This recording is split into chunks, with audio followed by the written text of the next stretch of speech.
ఇది కొయ్య తోటకూర. సో ఒక కట్ట తీసుకున్నాను, 4 టమాటాలు, నేను 4-5 పచ్చిమిర్చి తీసుకున్నాను అనమాట. ఒక ఉల్లిపాయ, ఒక వెల్లుల్లి, 3 వెల్లుల్లి దెబ్బలు, దర్శాలు, కరివేపాకు, కొత్తిమీర, తాలింపు దినుసులు, టమాటాలు, పచ్చిమిర్చి ఆయిల్లో వేసేసుకోవాలి. టమాటాలు కొంచెం పుల్లగానే ఉన్నాయి. నేను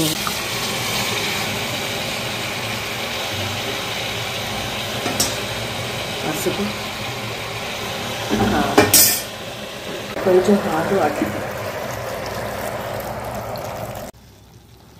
ఉడుకుతుందండి. నేను టమాటాలు వేసినా కూడా కొంచెం కొద్దిగా అంటే కొంచెమే వేస్తాను.